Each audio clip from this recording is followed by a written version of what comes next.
Hi, shalom friends.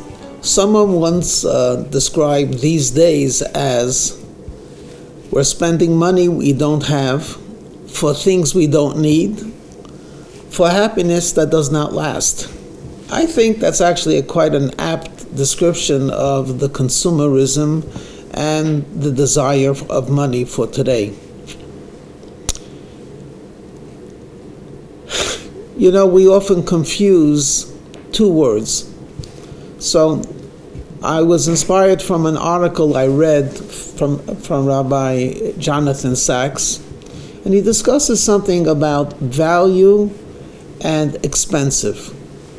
So for example, if you have an expensive painting, it has a lot of value. If you have an expensive car, it has a lot of value. You buy an expensive house, it has a lot of value. And we fall into the trap of equating expensive with value. And we all know, of course, that that's not true. Because if you're hungry, the most expensive painting has no value. And if you're very ill, and what you need is a remedy, and someone offers you a mansion, it's a very expensive piece of property, but it has no value to you. But a vulgar language is, they're the same. To the extent, you might even hear a person talking, so how much is he worth? What do you mean, how much is he worth? You could ask how much a car is worth. A human? Actually, if you thought for a moment, you would realize that terrible insult which was just uttered. A slave is sold for the value of what he's worth. No one looks at the slave as a fully vibrant human being with feelings, with wisdom, with ideas, with dignity. No, in days of old, it was chattel, it was property. So how much is this slave worth? How much value does he have? Oh, he's very expensive. He must be a really strong worker. Okay, I made my point.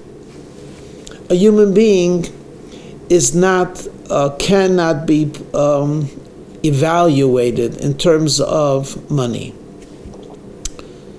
So here's an interesting insight. Jewish people do not count Jewish people. In fact, you're not supposed to count, let's say, for example, there are 20 Jewish people in a room. We don't count, 1, 2, 18, we have 20 individuals here. Why? Well, there's a tradition, it's the evil eye. We don't want to give the evil eye on the 20 people, but that's not really answering the question, why? What kind of, is this a superstition? And very learned people point out, if you count a person as an integer, what's the difference between counting 20 chairs and 20 people? No, there has to be a certain dignity and a certain, I'll use the word value, a certain dignity and a certain value given to a human being which transcends the number you would give him were it to be nothing more than an object. So how do we get around this? So we count yarmulkes, or we count names. There are 20 names. In biblical times, the Torah tells us how to count people.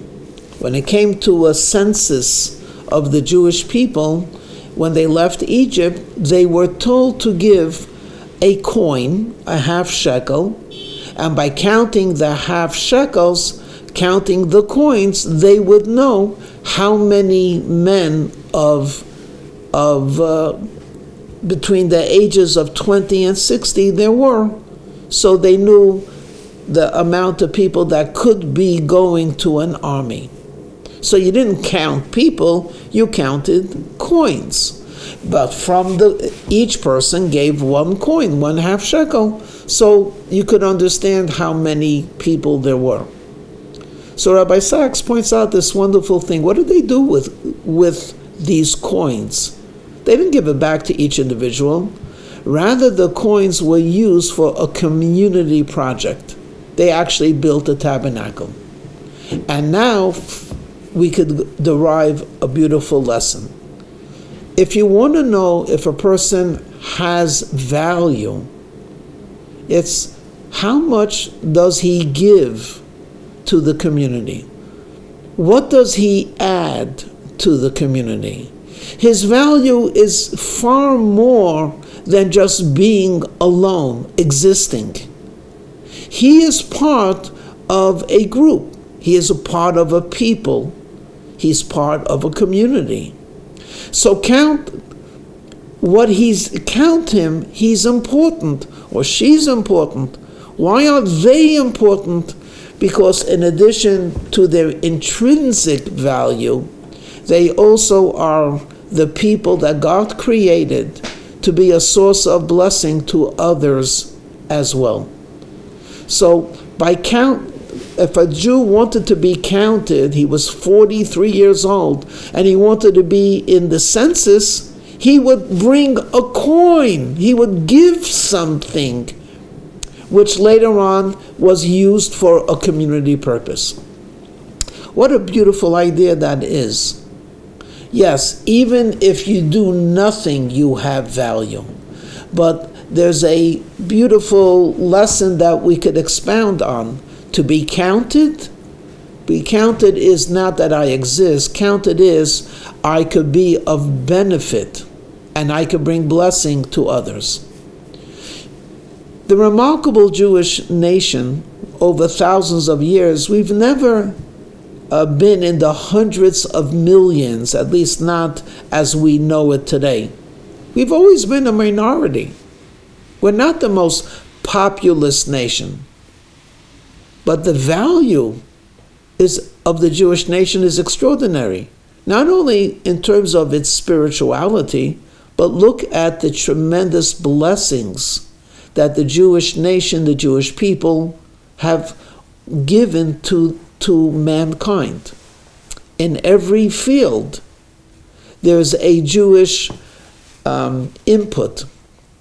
And most of all, when there's a world of darkness and confusion and a dearth of moral clarity, the Jewish people with the Torah and with their mitzvahs offer a very clear direction and bring into this world a very intense light.